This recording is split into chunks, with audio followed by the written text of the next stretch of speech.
नमस्कार, आदाब। मेरा नाम है जमशेद कमर सिद्दीकी और आज मैं आपको बेहद मजेदार दो मजमून सुनाऊंगा।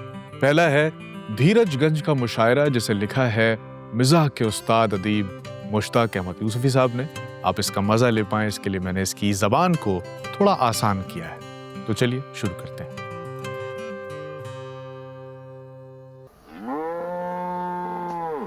उस गांव का नाम था धीरजगंज और वहां जो आखिरी मुशायरा हुआ था साहब, बड़ा यादगार था। वो मुशायरा ऐसा हुआ कि उसके बाद अब तक वहां पर कोई मुशायरा ही नहीं हुआ। उस मुशायरे में 18 बाहर के शायर, 33 लोकल और आसपास के शोहरा शिरकत के लिए बुलाए गए थे और कुछ बिना बुलाए भी आ गए थे। बाहर से आने वालों में कुछ ऐसे भी थे जो इस लालच में आ गए थे कि चलिए मुशायरे की फीस मिले ना मिले, अब गाँव है तो कुछ नहीं तो कुछ सब्जियां, फसल के मेवे, 5-6 मुर्गियों का झावा, इतना तो मुशायरे के ऑर्गेनाइजर चलते वक्त साथ कर ही देंगे। एक साहब थे उसी मुशायरे में, हकीम एहसान उल्लाह तस्लीम, मूलगंज की तवाइफों के बड़े खास हकीम थे और उनके लिए गाने भी लिखते थे। उनके हकीम भी थे और उनके गाने भी लिखते थे और तवाइफें उनसे गजल की फरमाइश करती थी तो ये लिख के देते थे। बहुत बारीक आदमी थे, अपने हुनर के इतने मास्टर थे कि किसी तवाइफ के अगर पैर भारी होते थे तो उसके लिए बतौर खास छोटी बहर में रवा गजल कहते थे ताकि ठुमके आसानी से लग सके। तो साहब मुशायरा शुरू हुआ, उसमें ये साहब भी थे। अब उस तंबू में एक हुड़दंग मची हुई थी। उम्मीद के उलट आसपास के गांवों से पता नहीं कहां से इतने लोग आ गए कि बैठने के लिए दरियां कम पड़ गईं और पानी का इंतजाम भी फेल हो गया। उस जमाने में बिजली तो थी नहीं, पेट्रोमैक्स जिसे वो पंचलाइट कहा जाता था वो तंबुओं के किनारे पर लटकाई गई थी। अच्छा, ज्यादा भीड़ आने की एक वजह यह भी थी कि सुनने में आया कि मौलवी मज्जन के दुश्मनों ने यह अफवाह उड़ा दी थी कि महफिल के खात्मे पर लड्डू और खजूर भी बांटे जाएंगे और मुर्गियों की खतरनाक बीमारी होती रानीखेत, उसकी दवा की पुड़िया भी तकसीम की जाएंगी। तो साहब गांव खेड़े के सब लोग मुशायरे में चले आए। एक देहाती आदमी बेचारा अपनी 101 बीमार मुर्गियां झावे में डाल के लेके आ गया। उसकी मुर्गियां इतनी बीमार थीं कि लगता नहीं था कि पूरा मुशायरा सुन पाएंगी बेचारी। सुबह तक बचने की उम्मीद थी नहीं। एक दूसरा था काश्तकार, वो अपनी जवान भैंस को नहला धुलाकर बड़ी उम्मीद से लेकर आया था। असल में उस भैंस के बछड़े होते थे, उसकी बच्चियां नहीं होती थी। तो उसे किसी ने बताया कि जो मुशायरे में वे तवाइफों वाले हकीम साहब हैं, ये हकीम एहसान उल्लाह तस्लीम, ये भी आ रहे हैं। असल में मसला ये था कि हकीम एहसानुल्लाह तस्लीम साहब, जिनके बारे में मैंने पहले आपको बताया कि तवाइफों के बड़े खास हकीम थे, उनके लिए गाने लिखते थे, वो बड़े काबिल हकीम थे और रंगीन मिजाज लोगों की दवा भी करते थे, उनका इलाज करते थे और फकत उनका कारूरा देख के नब्ज पे उंगली रख के बता देते थे कि बीमारी के जरासीम कौन से कोठे से आए। वो देहाती अपनी जो भैंस लेकर आया था वो इसलिए आया था क्योंकि हकीम साहब में एक और सलाहियत थी। बताते हैं कि देखिए, अब ये तो आप समझ में आने वाली बात है कि भाई किसी तवाइफ के घर पर अगर लड़का पैदा हो जाता है तो वहां रोना पीटना मच जाता है। उसकी वजह है हकीम एहसानुल्लाह तस्लीम साहब जो थे वो एक खानदानी आजमाया हुआ नुस्खा बनाते थे कि शर्तिया लड़की पैदा होगी और वो पीस कर बनाया गया एक नुस्खा जो था वो मांगने वालों को पान में डाल के खिलाया जाता था। अब नुस्खे के 100% कामयाब होने का अंदाजा आप इससे लगाइए कि कानपुर में किसी की जाती बीवी के यहाँ भी अगर लड़की पैदा होती थी तो हकीम साहब के सर हो जाती थी। कहते थे हो ना हो तुम उन्हीं का पान खा के आए हो। तो वो बेचारा गरीब किसान अपनी भैंस के लिए वही पान लेने के लिए मुशायरे में आया था। तो भाई साहब, मुशायरे में इसी तरह ज्यादातर लोग ऐसे थे जिन्होंने इससे पहले कभी मुशायरा नहीं देखा था और शायर भी नहीं देखे थे। कुछ लोग तो इसलिए आए थे कि ये देखें कि भाई शायर होते कैसे हैं, हम ही लोग की तरह होते हैं या कुछ मतलब इंसान से अलग लगते हैं देखने। तो साहब भीड़ खचाखच भरी हुई थी। मुशायरा शुरू हुआ, ये कोई रात के 12 बजे के आसपास। पीछे वहां तंबू के कोनों में हाथापाई चल रही है, लोग लड़ रहे हैं, हूटिंग इस कदर हो रही है कि साहब गालियां नहीं सुनाई दे रही। कादिर बाराबंकवी साहब स्टेज पे शेर पढ़ा तो उनकी ऐसी हूटिंग हो गई साहब कि लोगों ने तंबू सर पे उठा लिया और वो गरीब बेचारा आजिज होकर कहने लगा, हजरात सुनिए तो, अरे शेर ही तो कह रहा हूं, कोई गाली तो नहीं दे रहा हूं। आलम यह था कि साहब मुशायरे के शोर से सहम कर गांव की सरहद पर गीदड़ों तक ने बोलना बंद कर दिया था। इसी दौरान एक साहब बिछी हुई चांदनी पर घुटने के बल चलते हुए मुशायरे के सदर के पास पहुंचे और उनसे दरख्वास्त की, देखिए साहब, मैं एक बहुत गरीब आदमी हूँ, शायरी अच्छी कर लेता हूँ, सुनाना चाहता हूँ, मतलब मुझे भी आप अपनी ये शायरी सुनाने की इजाज़त दी जाए। तो सदर साहब को उस पर रहम आ गया, इजाज़त दे दी कि भाई आइए पढ़ लीजिए भाई जो भी है। तो ये साहब जो अभी तक घुटने के बल पे बैठे हुए थे, अचानक स्टेज पे चढ़े। उन्होंने खड़े होकर हाज़रीन को 2 बार बाईं तरफ, 2 बार दाईं तरफ और फिर एक बार सामने की तरफ झुककर आदाब किया। उनकी क्रीम रंग की जो शेरवानी थी इतनी लंबी थी कि दावे से नहीं कहा जा सकता कि उन्होंने नीचे पैजामा पहन रखा था या नहीं। और अपनी बयाज यानी कि वो जो डायरी होती जिसमें शेर लिखे जाते हैं वो उठाई और बोले, हाज़रीन, मैं बहुत ख़ास वजह से एक गैर तरह की गज़ल पढ़ने की इजाज़त चाहता हूँ। अच्छा, गैर तरह की गज़ल क्या होती है? वो गज़ल होती है जो तयशुदा, मशहूर या किसी मीटर, काफ़िया, रदीफ़ के हिसाब से नहीं लिखी जाती, बिल्कुल आज़ाद उसूलों पर लिखी जाती है। तो जब इन्होंने ये कहा कि मैं भाई तरह गज़ल सुनाना चाहता हूँ, तो लोगों को लगा कि भाई ये कोई बड़ा इनकलाबी शायर आया है मार्केट में नया नया, कोई बड़ा आलिम शायर है जो इस तरह की शायरी कर रहा है। पुराने वाले शायरों को ये बिल्कुल उनका डब्बा गोल कर देगा। तो लोगों ने कहा कि भाई ठीक है, आप पढ़िए, उस्ताद पढ़िए। अब इन्होंने जब गज़ल पढ़ी तो इतनी घटिया कि लोगों ने उन पर जूते, चप्पल और बीमार मुर्गियों के अंडे फेंकने शुरू कर दिए। फिर उन शायर साहब ने सदर मुशायरा को, जिनसे उन्होंने इजाज़त ली थी, उनको बताया कि दरअसल रदीफ़ काफ़ी में हमको लिखना नहीं आता, हम तो पहली बार लिखे हैं और आज ही अपना नाम रखा हमने सागर जालौनवी। तो बहरहाल मुशायरा आगे चला। लैंपों में तेल 15 मिनट पहले ख़त्म हो चुका था। कुछ पंच लाइटों पर वक्त में हवा नहीं भरी गई थी, तो वो बेचारे मुरझा गए थे। सागर जालौनवी साहब के एतराज़ के बाद किसी शरारती ने बाकी लैंप के जो मेंटल होते हैं वो जिसकी हिला दिए थे, जिसकी वजह से अंधेरा हो गया था। मेंटल, अगर आपको याद हो, वो एक सफ़ेद रंग का जाली का टुकड़ा होता था जो लैंपों में लगाया जाता था, अगर आपको याद हो तो साहब ऐसा घोप अंधेरा कि हाथ को शायर नहीं सूझ रहा था। लिहाजा बेचारे बेकसूर सुनने वाले जो गांव से आए थे वो पिट रहे थे। इतने में किसी ने आवाज लगाई, अरे भाइयों भाइयों भागो, अरे बचो, वो तवाइफों वाले हकीम साहब की वो जो भैंस लाई गई थी वो रस्सी तुड़ा के भाग गई है।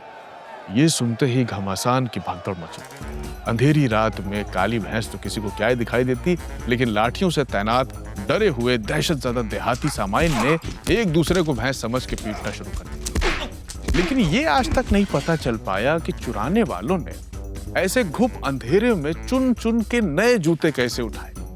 और साहब बात सिर्फ जूतों की नहीं है, हर वो चीज चुरा ली गई जो चुराई जा सकती थी। सागर जालौनवी की वो दोगुने साइज की शेरवानी जिसके नीचे कुर्ता नहीं था, एक दरी, 3 बिछाने वाली चांदनी, पीछे लगा मुशायरे का बैनर, सदर मुशायरा का वो मखमली गांव तकिया, एक पटवारी के गले में लटकी हुई चांदी का लॉकेट, ख्वाजा कमरुद्दीन की जेब में पड़े हुए 8 रुपए और उनकी खुशबू में बसा हुआ एक रेशमी रुमाल और पड़ोसी की बीवी के नाम एक महकता हुआ।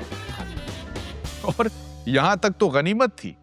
हद ये हो गई कि कोई गुस्ताख उनके चूड़ीदार पैजामे के रेशमी इजारबंद जो घुटनों के बीच में लटक रहा था, कोई एक झटके में ले गया खींच के। यानी जिसके हाथ में जो चीज आई वो साहब उसे उठाकर उतार के नोच के फाड़ के उखाड़ के ले गया।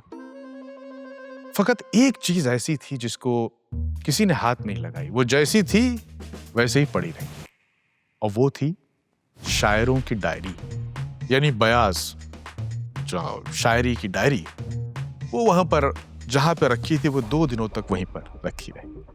जब मुशायरे में मारपीट शुरू हो गई तो कुछ देहातियों ने ये समझकर कि शायद मुशायरे में ऐसा होता होगा, ये उसका कोई आदाब है भाई, तो उन्होंने भी मारपीट और लूट खसोट में बढ़ चढ़कर हिस्सा लिया। और उनको इतना पसंद आया ये मुशायरा कि बहुत दिन तक वो बड़ी बेचैनी से पूछते रहे, ए शायर साहब, वो मुशायरा बहुत मजेदार रहा, ये अगला मुशायरा कब होगा?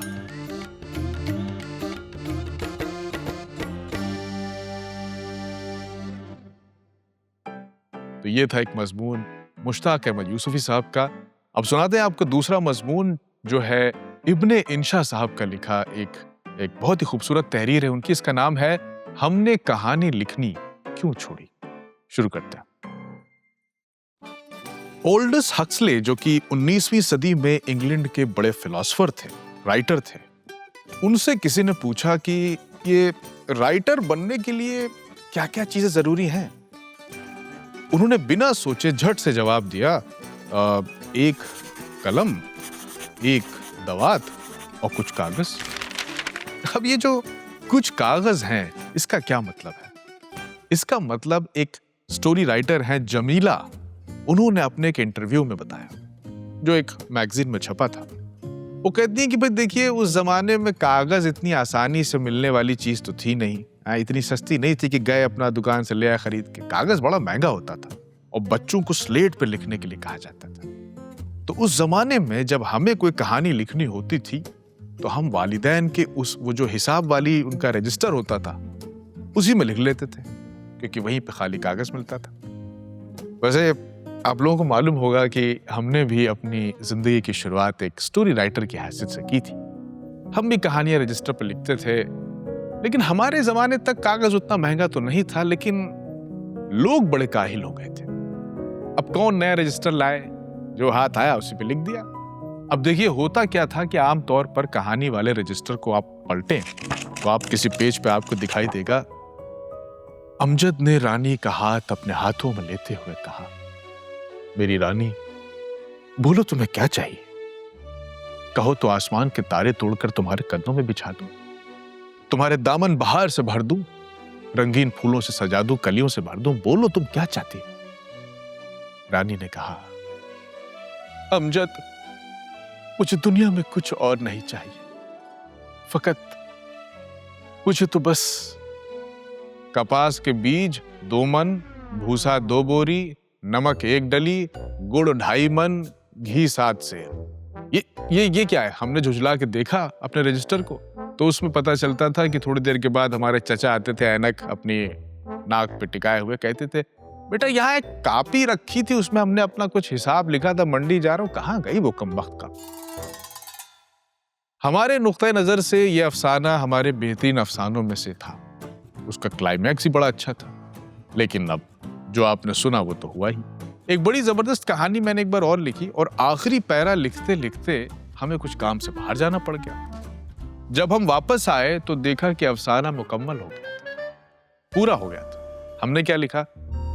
हशमतुल्लाह ने आंखों में आंसू लेकर कहा, मेरी गुलाम फातिमा, अब मैं गांव वापस आ गया, अब मैं जिंदगी तुम्हारे कदमों में गुजारूंगा। अब मुझे सच्ची मोहब्बत की कदर मालूम हुई है, और सुबह का भूला अगर शाम को घर आ जाए तो उसे भूला नहीं कहते, मुझे माफ कर दो। गुलाम फातिमा ने सिसकियां भरते हुए कहा, अमजद अब तुम आए हो तो क्या आए हो, मेरी जिंदगी में अब रह ही क्या गया है? मेरी जिंदगी में अब क्या ही बाकी है? चंद आंसू हैं, कुछ आहें हैं, चंद कमीज बड़ी, 5 अदद पैजामे छोटे, 4 अदद तकिया के गिलाफ, 10 तौलिया, कुल कपड़े 25। हमने शोर मचाया कि ये गजब किसने कर दिया। तभी मेरी बहन की आवाज आई, क्या हुआ? अरे वो कुछ नहीं, वो धोबी का हिसाब लिखा है। तो इस मामले में नौकरों ने भी हमें बड़ा आजिज किया है साहब। कभी कुछ लिख दिया, कभी कोई उसमें से पन्ना फाड़ के कोई पुड़िया बना दी। वैसे एक जमाने में बड़ा खुशकिस्मती से हमें एक ऐसा नौकर मिल गया जो कहानी लिखने में मेरी मदद करता था। हम कोई हिस्सा अगर अधूरा छोड़ के कहीं बाहर चले जाएं तो वापसी पर वो हिस्सा मुकम्मल होता था। कई बार तो वो मौजूदगी में भी पेशकश कर देता था कि साहब आप जो है लिखते लिखते थक गए होंगे, ऐसा कीजिए थोड़ी देर आप मेरी जगह फर्श पे पोछा लगा लीजिए, मैं आपका क्लाइमैक्स लिख देता हूँ। आप पूछेंगे कि ये नौकर अब कहाँ है? अरे साहब, उसने हमारी नौकरी छोड़ दी है और अब वो लिटरेचर के आसमान पर एक चमकता हुआ सितारा बन गया है। भला कौन है आज जो तस्नीम रोमानी का नाम नहीं जानता? वही तस्नीम रोमानी, लंबी लंबी जुल्फें और डूबते दरिया जैसे ड्रामों का राइटर है। अभी पिछले दिनों हमसे बाजार में उसकी मुलाकात हो गई, चला जा रहा था, ऐसे ही मैंने देखा उसे। मैंने कहा, अरे जुम्मन मियाँ, उसका पैदाइशी नाम यही है, पुलिस स्टेशन में भी यही नाम दर्ज है। तो मैंने कहा, अरे जुम्मन कैसे हो भाई? अरे यार तुम तो गए उसके बाद मिले ही नहीं। अच्छा सुनो, अमान जो नौकर है वो कहीं चला गया है, अगर तुम चाहो तो मतलब कुछ दिन के लिए आ जाओ। जुम्मन ने साहब मुझे ऊपर से नीचे तक देखा, ऐसे जुल्फे ऐसे झटकी, जेब से निकाला चश्मा काला लगाया, बोला, साहब आजकल तो मैं बहुत बिजी हूँ। दरअसल जलती परछाइयाँ नाम की फिल्म लिख रहा हूँ आजकल। वो बहुत अच्छी जा रही है। बाय द वे मुझे याद आया कि एक फिल्म मेरी अभी फ्लोर पे है, शूट हो रही है, तो उसके फिल्म के गाने लिखने के लिए मुझे एक नौकर चाहिए। आप भरोसेमंद आदमी हैं, आपको नौकर रख सकता हूँ मैं। वैसे भी मैं आपको जानता हूँ, आपके पास पैसे वैसे की दिक्कत भी रहती है, थोड़ी मदद हो जाएगी। और पैसे मैं आपको उससे ज़्यादा ही दूंगा जितने आप मुझे देते, तो उससे काफ़ी ज़्यादा पैसे मैं आपको दूंगा। आपको मुनासिब लगे तो कल सेट पे आ जाइए। और हाँ, वहाँ के ये जुम्मन जुम्मन मत पुकारिएगा, कहिएगा तस्नीम रोमानी ने मिलने का अपॉइंटमेंट दिया है। और ये कहता हुआ वो इतरा के जाने लगा और मैं उसे वहीं खड़ा देखता रह गया। तो दोस्तों, ये थे दो मजमून। पहला था मुश्ताक अहमद यूसुफी साहब का, दूसरा मैंने सुना इब्न इंशा साहब का। उम्मीद है आपको बहुत मजा आया होगा। कैसे लगे आपके मजमून? आपके लिए YouTube का कमेंट बॉक्स खुला हुआ है। अगर आप हमें Spotify पे सुन रहे हैं या Apple पॉडकास्ट पे सुन रहे हैं तो हमें फॉलो कीजिए और रेटिंग्स दीजिए शो को। जहाँ पे शो का नाम है उसके नीचे आपको कुछ स्टार्स दिखाई देंगे। कहानी का नाम नहीं, जहाँ पे शो का नाम है वहाँ पे आप देखेंगे कुछ स्टार्स बने हुए, उन्हें दबाइए और जितने स्टार्स आप हमें देना चाहते हैं दीजिए। इससे ये कहानी, ये कंटेंट और लोगों तक जाएगा। शो के प्रोड्यूसर है माज। कहानी का साउंड डिजाइन किया है सूरज सिंह ने। अगले हफ्ते लौटूंगा एक और नई कहानी के साथ। मेरा नाम है जमशेद कमर सिद्दीकी। दुआ में याद रखिएगा।